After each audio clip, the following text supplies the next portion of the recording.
Okay, you guys ready? I'm ready. Hello and welcome to our first ever Q&A video. You guys sent us some questions and now we're gonna answer them. Horribly. Probably not Super goodly. To the best of our limited ability.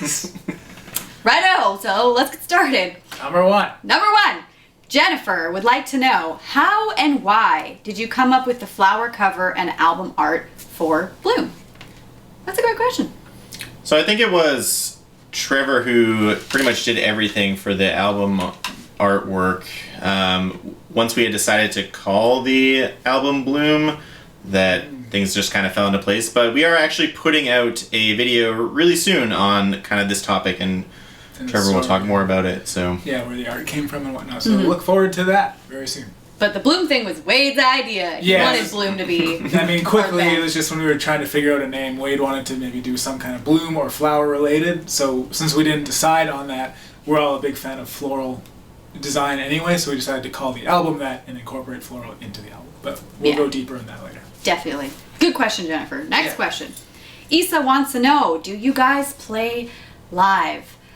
No, we do not play live. Nobody's playing live right now. And people that are playing live right now, well, good luck to you. They shouldn't be. Don't do it. yeah, I mean, we practice together and like we jam our own songs, so we have played the songs like out loud. But no, we're not doing any concerts or touring or anything like that right now. Yeah, not right now. Cool. Robert says, I love the band. Thank you, Robert. But I want to know, besides the style that you currently do, are you going to add any rock, metal, alternative rock, or gothic styles to your songs? And also, are you interested in finding a drummer? So I think, especially with Bloom, to answer if we're going to add other styles, we kind of did explore a lot of different styles. I think so. In our rock, you know, we did classic rock. I mean, I don't think we really got into like any extremes on those styles, but there's definitely influences from a lot of other things. So I mean, I think it's pretty clear to hear like the gothic or metal influences and that kind of thing. Yeah, I don't think we'll ever go like crazy metal or anything, but we have kind of It's All Over, which is more classic rock, all the way up to Never Getting In, which I would say is a very metal song. Mm-hmm. Like, that's probably our heaviest song. At least we think it's one of our heaviest songs. Or Don't Stop, either one. But like, I think we'll always dabble in different kind of subgenres of hard rock. We're just gonna play like what we want to play, and what comes out, we're like, okay. Well, be what it's gonna be. You kind of got to go with what you want to do, right? Because it's art. It's gonna not sound authentic. You got to go with like, oh, I'm vibing with this, so let's go with that, right? Yeah, definitely. So the second part of that question, are we interested in finding a drummer? We've talked about this. We sent an email out during our album launch, and we've also touched on it slightly in some of our blog posts. But we haven't really found somebody that I think we feel would vibe most with us. And obviously, given the amazing technology that we have these days, we don't necessarily need to physically have a drummer at this point.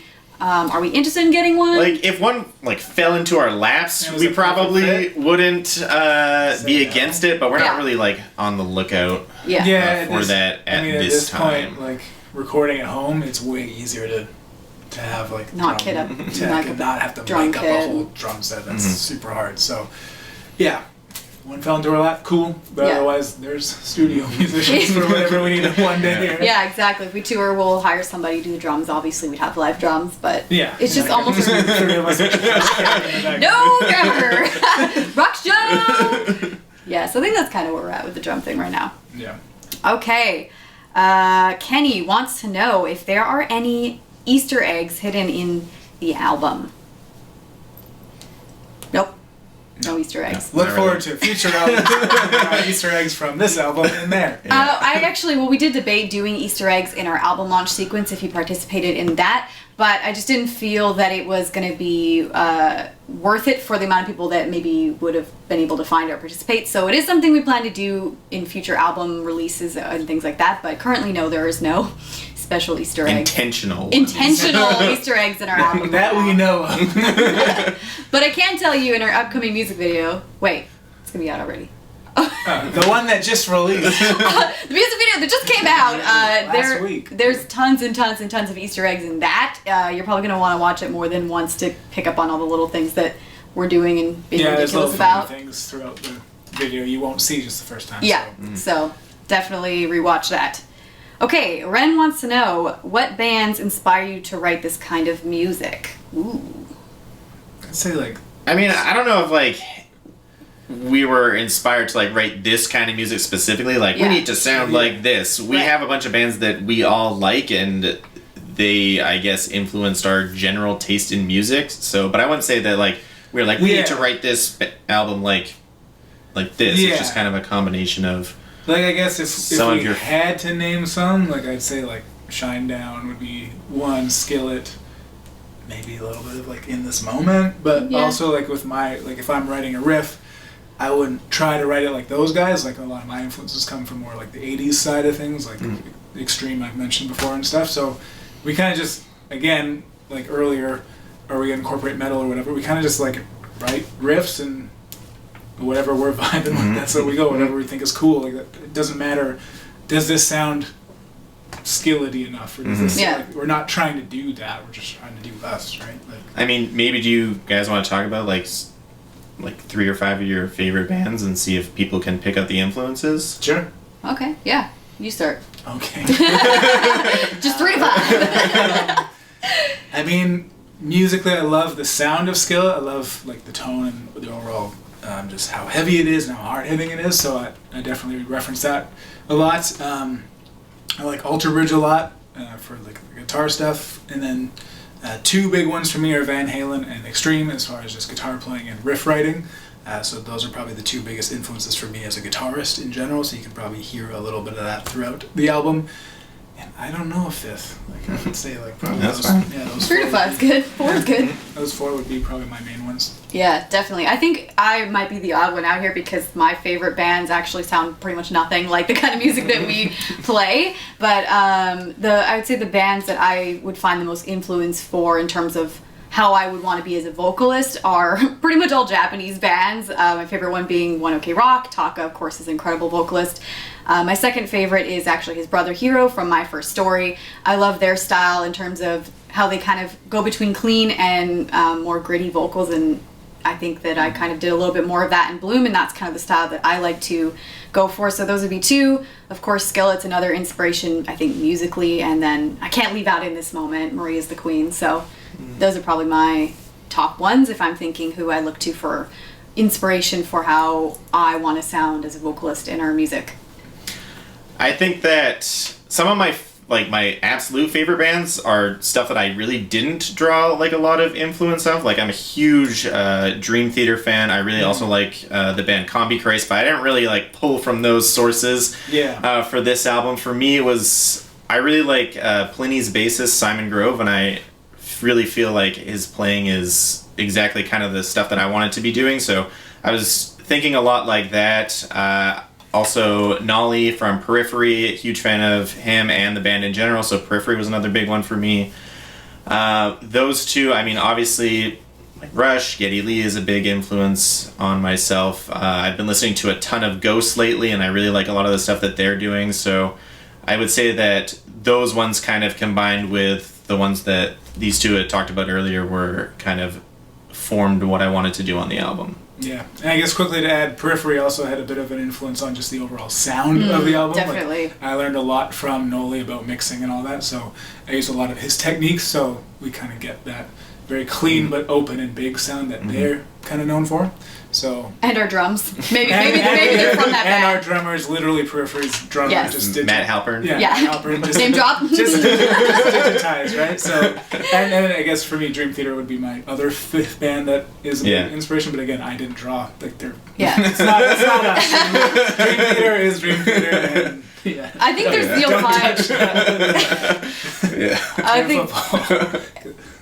Go ahead. No, I'm done. No. I was gonna say, like, just to sum it up, like, I think there's every artist has bands that they love, whether that sounds like them, and then artists that they draw direct inspiration from. But at the end of the day, like, you gotta be yourself. You gotta be yourself, because don't be like, there's already a Matt Halpern.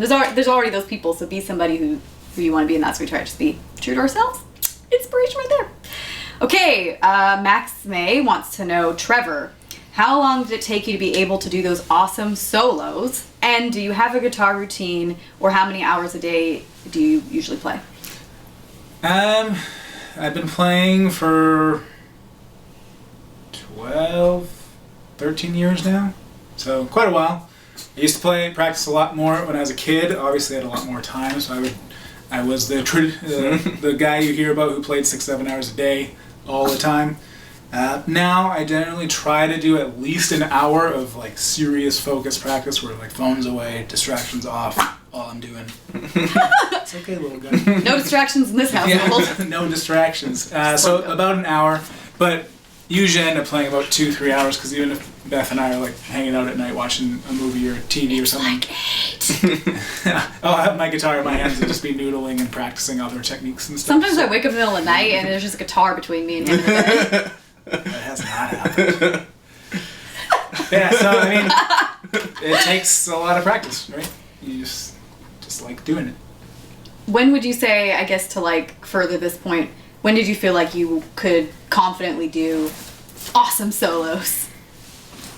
Probably like 2 or 3 years in. Like if you put the time in early, that's the best time to do it because then you kind of just coast up. I don't want to say coast, that's a bad word. But like you build up your techniques so you don't have to relearn them. A strong foundation. Yeah. Stay in school. Exactly. Once you get the foundation, like start with all the boring stuff, get the proper techniques down first because then it's muscle memory. You don't even have to think about that anymore. And then it's just about learning new cool ways to play.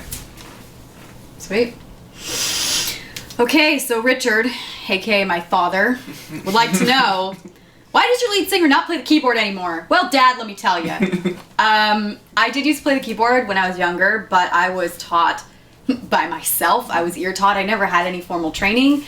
And so that's great. It's awesome to learn on your own, but I started to get super frustrated when I couldn't read music or understand how to do things. So I don't know, life just got in the way and I kind of put it on the back burner, and I enjoy singing a lot more than I enjoy playing keyboards, so maybe someday I'll learn again, but... You played a little bit. Yeah, I play here and there, some of our synth parts. Yay, I record some of those.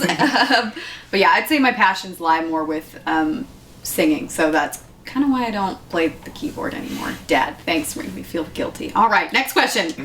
DJ Bombshell, sorry, I don't know your real name. How did you come up with the name for your group? Well, You want to do one? sure. We have, again, a blog post about this on our website. We're going to link all of these posts that we mentioned Yeah, check in the description if you want to read them. Let's see. It's kind of a long story. I guess just to sum it up, though, we had thought of a lot of names like for a while, like maybe over the course of a year before we started taking it seriously, when we're like, we should start a band someday. And we all had like names that we kind of liked, but nothing was like that's the name. We never had that moment. And so one day Trevor and I had just written down a bunch of names and we just started to pare it down, and Stanzel and Sapphires was one of the top ones that we liked.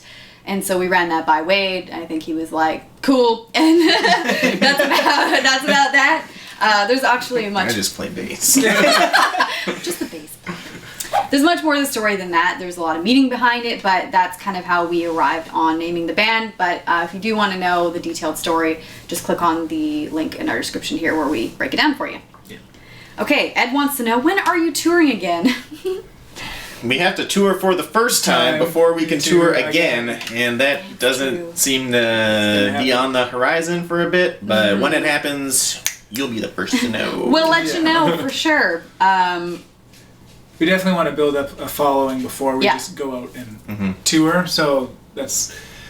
I mean, unless one of the aforementioned bands is like, hey, this guy's cool, come on, tour with us. We'll open for you, no problem. But go tell them.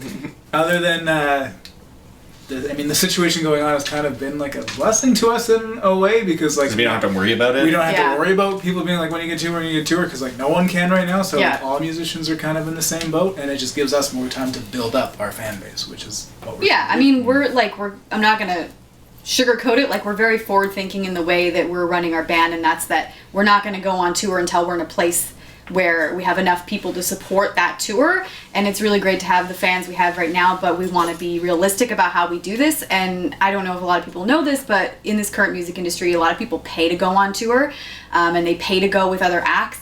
And that's just, to us, we want to be like financially smart about how we run our band and how we go on tour. And so we will definitely go on tour one day, but we're working on building up our fan base so that it can be our tour or with one of our favorite bands. Opening for a favorite band. Exactly. It needs to be something meaningful to us, and we don't want to just do shows because we think we need to do shows or because that's what you do. Not in this day and age, that's not true anymore. So yes, we will tour. We'll let you know when that's going to happen. Yep, cool. Okay, last question. Kyle wants to know, are you guys a Christian band? And if so, how do you make it in the music industry surrounded by secular music and people hammering you down? Well, that's a heavy question, Kyle. Thanks for that one. Last one. Last question. Hit the top of the bang. Okay. I mean, like, the quick and easy answer, I mean, we'll go a bit more into it, is we are a band that has Christians in it, but we are not a Christian band. Like, think of, I mean, like another band, like Collective Soul is a band like that too. They're not a Christian band, but they have Christian members, and maybe some of our lyrics might have some Christian overtones to them because Beth is our primary lyricist, and she needs to write lyrics that mean something to her, and sometimes that may be faith related, but you yourself are not. Like, I'm not a Christian, so I would definitely not consider ourselves a Christian band. And I mean, in terms of lyrics, if you find that meaning in them, that's great for you. And if you don't find that meaning in them, even though maybe Beth had that meaning for her, like, lyrics are subjective. Find what you want in it. We're not labeling ourselves as like specifically a Christian rock band, so we can't really describe like what it's like to make it as a Christian rock band because we don't believe that we are. Yeah, and you try to write lyrics that could be taken multiple ways. Yeah, right? absolutely. Like, for you it might mean this, but like you said, for someone else it could be this or it could be that or whatever it is. Definitely. And I think like my motive for like what I write, like I'm not gonna shy away from writing about things that maybe are religious, and we've had some people say like, oh, that's a little religious for my taste, and that's fine. But I think that the people that could really benefit from hearing our music might not be people that are already Christians. So why would why would we put ourselves in a box to only be available to people that don't necessarily need the encouragement that we're able to offer up, right? So yes, we are Christians. Wade is not a Christian. We're not a Christian band. But what? Why is that funny? No, nothing. What is it? No. I think you did. Oh. Anyway. Yeah, Yes. It's a tricky thing to talk about, I think. But thank you for broaching the subject, so now people know. So now people know. Definitely, that's where we're at. Yeah, cool. Do you have anything else to add? That's everything. Thank you very much for your questions, everyone. We will do another one again at some point, so keep those questions in your minds ready so that we can answer them. If there's more questions, we'll do another one. So yeah, absolutely. Let us know if you like this video by commenting. Don't forget to like. Don't forget to subscribe. Okay. Okay, final plug though. If you guys have not had a chance to listen to our debut album, Bloom, it is out now. So we'll also put a link in the description to all of the streaming platforms you can listen to that on. So thank you for taking the time to watch this video. And quick other plug, if you like the album a lot and you want to see behind the scenes of how things were made in certain songs, join our Gems family because there's a ton. We just started it in March, but there's a ton of videos out there now, a lot that aren't even on YouTube or anything. So take a look at our Gems site. There's links again in the blog. All the links. 50 links below. Cool. Thanks, guys. Thank you. Bye.